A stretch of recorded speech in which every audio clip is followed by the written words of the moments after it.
Hey everyone, welcome to this video tutorial where we are looking at another digital tool, and this digital tool is known as Calendly. It is normally used for the purpose of scheduling meetings ahead of the appointed time. All right, so we'll be identifying how is it that we can sign up for this account and then make the appointment schedule for whatever purpose we will be having the particular meeting. All right, so I am currently on the URL address calendly.com and I am on the default home page. I will now proceed to sign up for an account. So I'm selecting the option that says get started, and this provides a pop-up screen where I will enter preferably a Gmail address for the purpose of the calendar that will be used.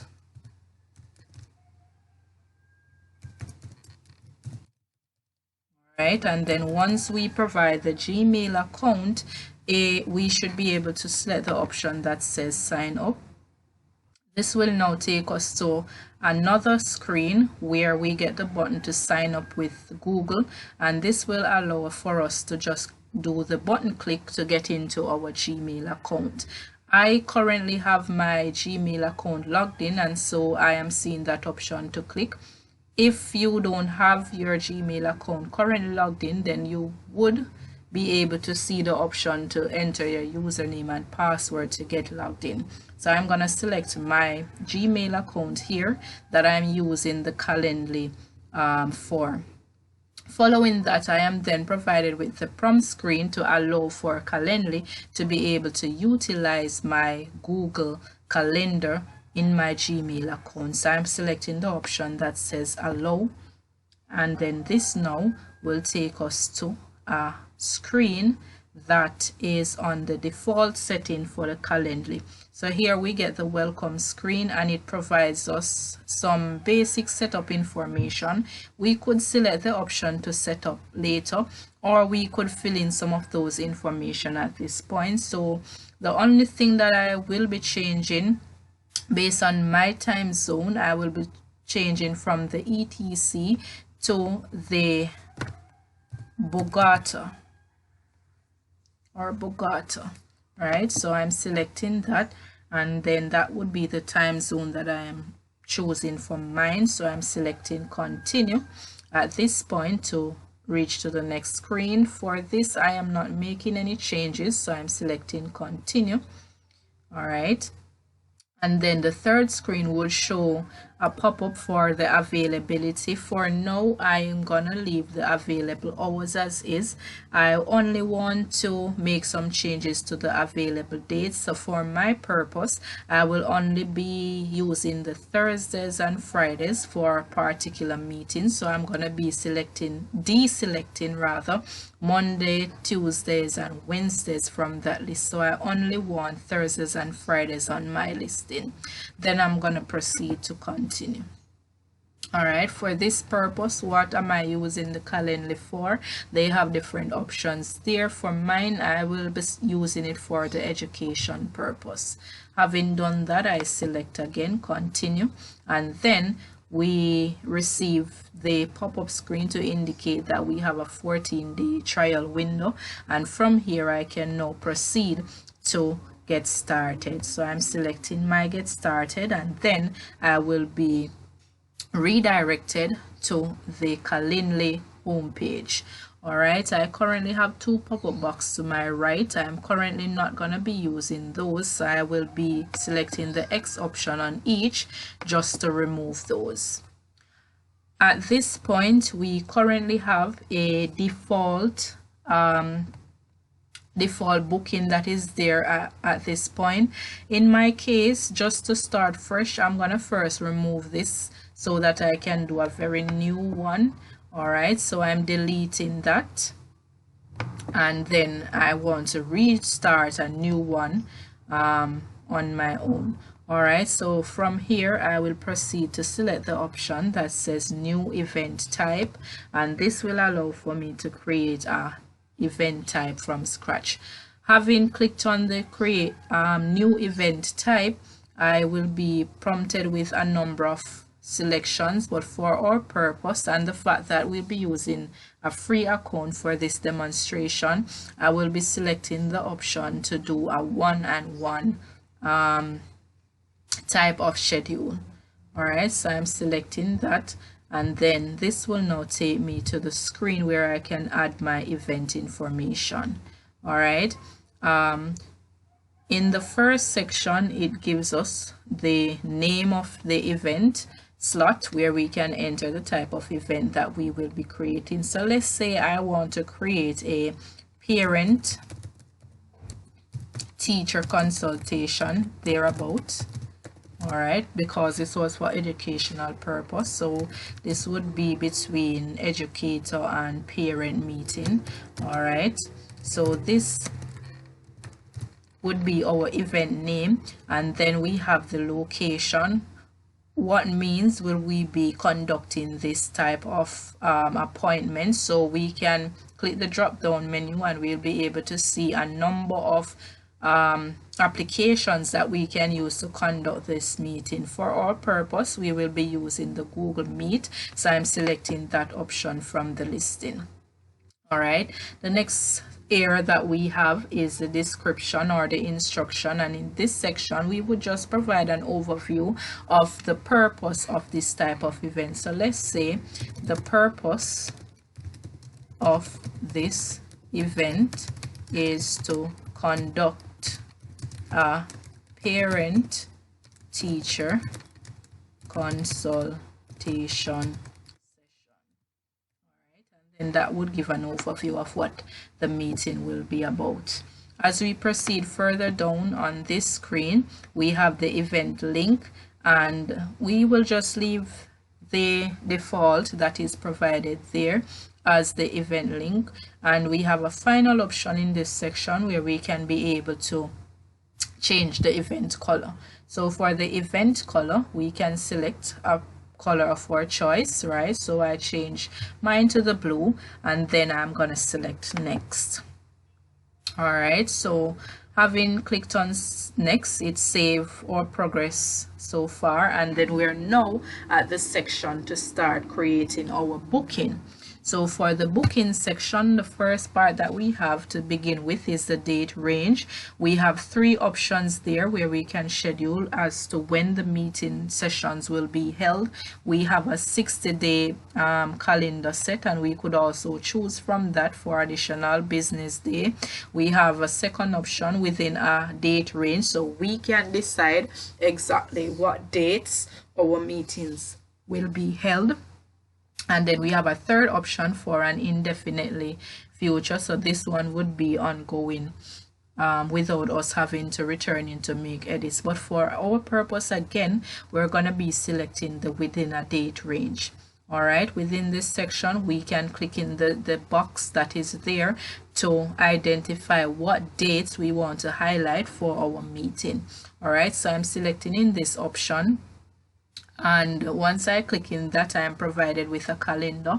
Let's say for our purpose, we are using the dates for February 3rd and 4th, right? So for February 3rd and 4th, the Thursday and Friday, we will be using those dates as our appointment dates. Once we select those, we should get the pop-up to click on the apply button, and then once we click on that, we should now be able to see the dates that we selected within the date range section.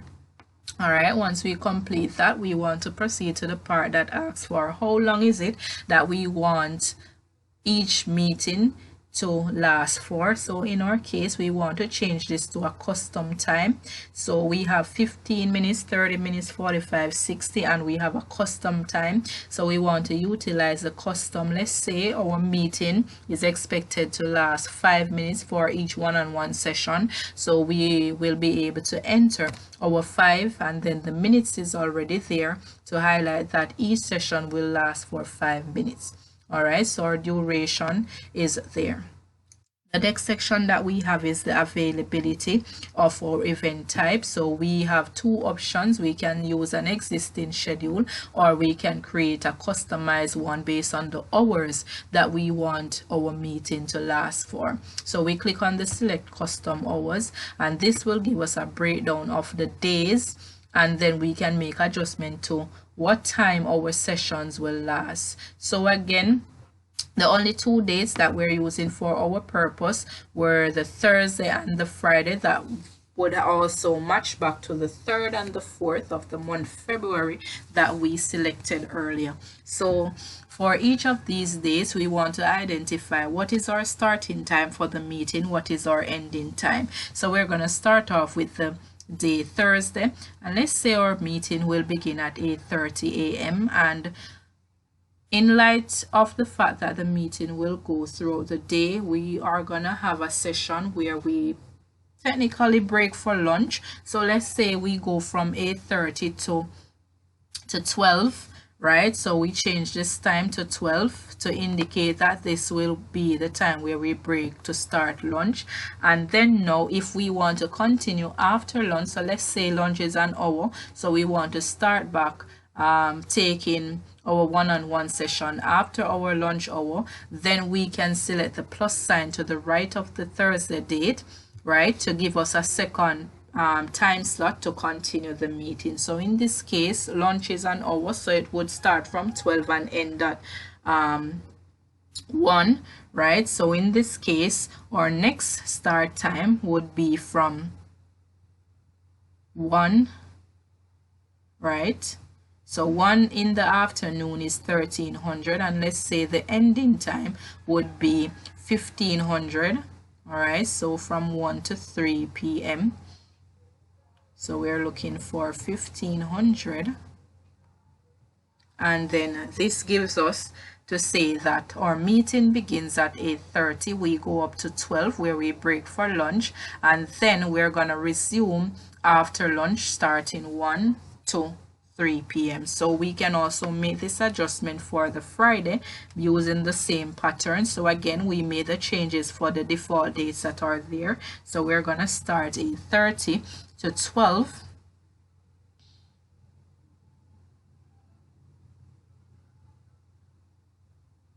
And then to use the plus sign to add the time that starts after lunch. So the plus gives us a second timing scale, and that would be from 1 to 3. So we change the 1400 to become 1500. All right, so our hours for both days have been now set based on the one-on-one session time slots that we want to present. All right, the next thing that we have here is to add the before time and after the event. So this would be like a little breather time to allow for smooth transition from one meeting to another, right? So we could decide whether we want the break before the meeting or after the meeting. So we could go ahead and select the before, and then we select how many minutes we want this transition to take place. So let's say we want to change this to a shorter time period, maybe 5 minutes, right? So we select our 5 minutes there, and then that would be our transition time, 5 minutes transition. All right, another section that is in this is the additional rules for availability. So we will select that, and then we get a drop down to give this. The first part in that is our start time increments, right? So for our start time increments, we can decide what are the time range that our invitees will be able to see. So we had an 8:30 time slot, so on their calendar or on their appointment slots they will be able to see 8:30, and then based on the difference in time, that's how they will be able to see the time arranged. So let's say we wanted a 10-minute increment, right? So we click on that and we change it to 10 minutes. So this now would show 8:30 and then 8:40, 8:50, etc. on the schedule for the invitees.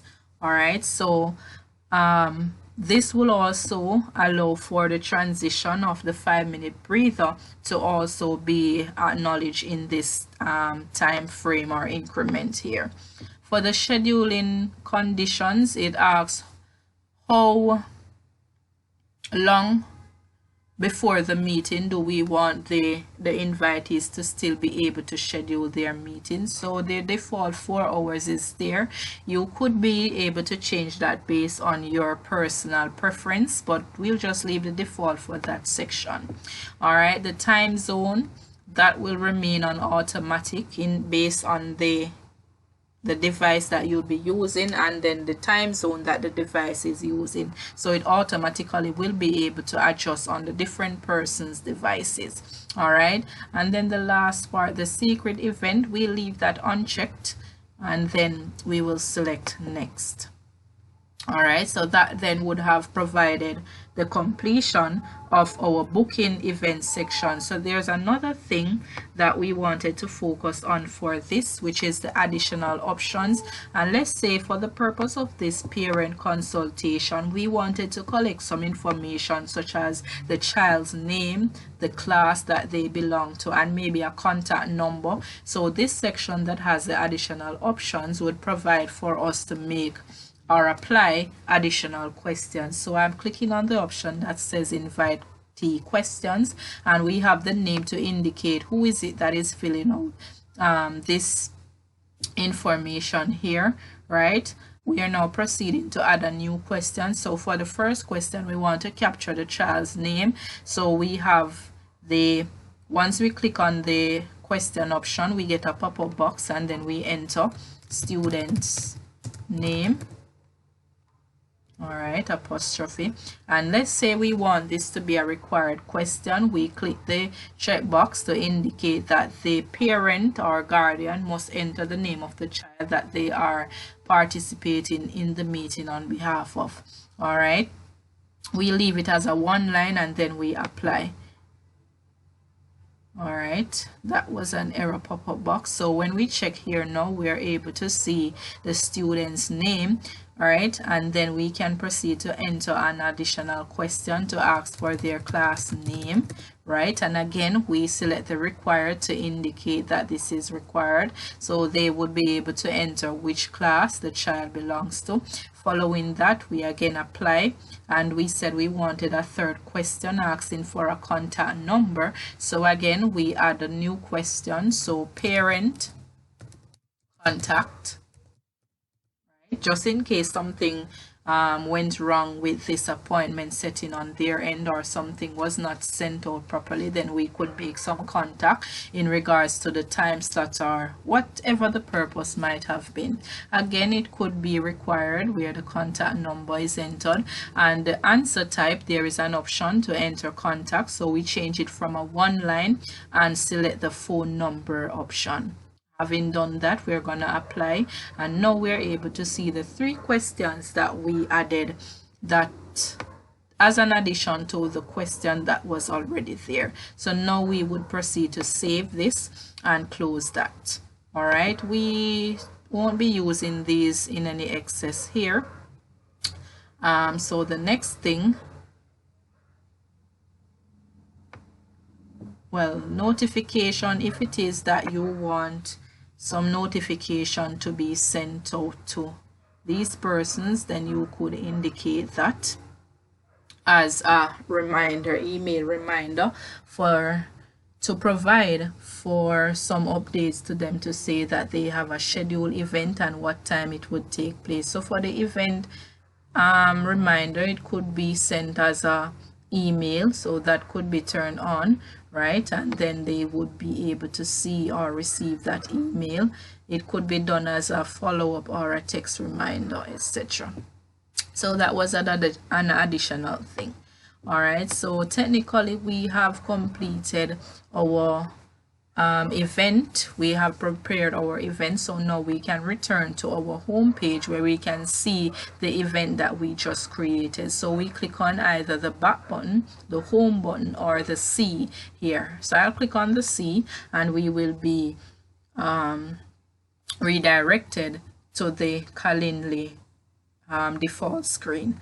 All right, so now we can see that the parent consultation meeting one-on-one session has been prepared, and each of those will be lasting for 5 minutes, right? So if it is that we want to see how our parents will be able to view the calendar, we could proceed to view the booking page, right? So for the booking page, we can click on that and then we're redirected there. So we see what the parent will be able to see, the name of the event, right, how long it will last, what platform, type of conferencing, as well as a description, and then we have the calendar dates. So we only have the 2 dates, the Thursday and the Friday, and the specific day that we selected were February 3rd and 4th. So when the parents see both of these highlighted in blue, depending on the day that you are meeting with them, then they would select the particular day. So if it is the 3rd, they will be able to click on that, and then once they click on the date, they will be provided with the time slots that are available for the meeting to be held. All right, having done that, they would then click on, so let's say the first person came and they click on the 8:30 slot, right? So they would be clicking on that 8:30 slot, and then they would select the confirm, and from that they will be able to complete the information that you provided them with. So once I click on the confirm, they are now able to see the questions that you recently created, and they will be able to fill these out so that it can be applied to the Google Calendar. All right, and their information will be filled out, so their email address, etc., and then they will be able to schedule the event. All right, in the case where you want to share the link with your parent, right? So we're returning now back to the home page or the calendar screen. We're clicking the menu and then home, just to get back to our main screen. And in order for us now to share the link so that our parent can book the session, we have 2 links. We have our general page link, which is located at the top. That is not the one that we want to send to the parent. We want to send the one that is attached to the particular session that will be held. So for this, we can select the option that says copy link, and then we will be able to either email our parent or whoever it is that will be sending out the link. We could be able to send this link to them. So we copy the link and then we send it off in an email, and this then would be the link from where the parent is able to book their meeting. All right, so this is on the end of the teacher or the educator end. We'll be doing another video where the parent now will be able to see how is it that they can access their meeting information and schedule their meeting. So this would have wrapped up as to how we prepare consultation or whatever event it is that would be held, and then making the changes in terms of the booking type and all of that information. Once we complete that, we would return here to our home screen, and then we copy the link on the particular event that will be taking place and provide the link, or provide the person or persons that will be booking this event that link. As the teacher or the educator, once you have sent off the link to the parent, and then the time comes for the meeting to take place and you want to get on maybe a few minutes before, right? How is it that you're able to locate your meeting link? In your Calendly account, right, you would ensure that you're on the home page just to have your starting ground, and then from that end you should be able to see 3 tabs: the event type, schedule events, and the workflow. So there's a section for scheduled events.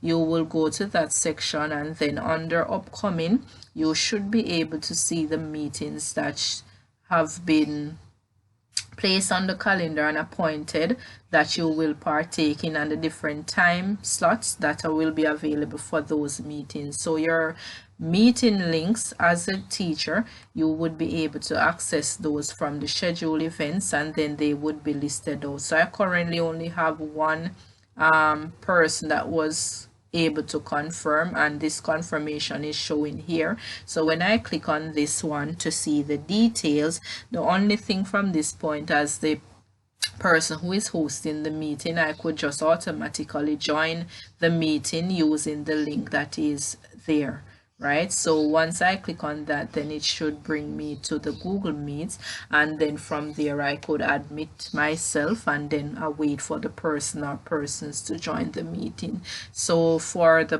person who is hosting the meeting, which would be the teacher in this case, in your Calendly account, you would select on the scheduled events, and then from there you're selecting the event that you want to join. So if you have multiple persons who confirm, you would see the first and second, etc. listed, and whichever one you want to start off with based on the time, you would click on that, and then in it, under the location section, you're clicking on the link that says join now, and it should open your Google Meet so that you can proceed to prepare yourself for that meeting. And then that's technically how you would proceed to have that meeting started. All right, so again, thank you guys for tuning in to this session, and we do hope that you would have learned something new, and just to allow for this app to help you in your appointment setting or scheduling so that your meetings can run smoothly. All right, again, thank you very much.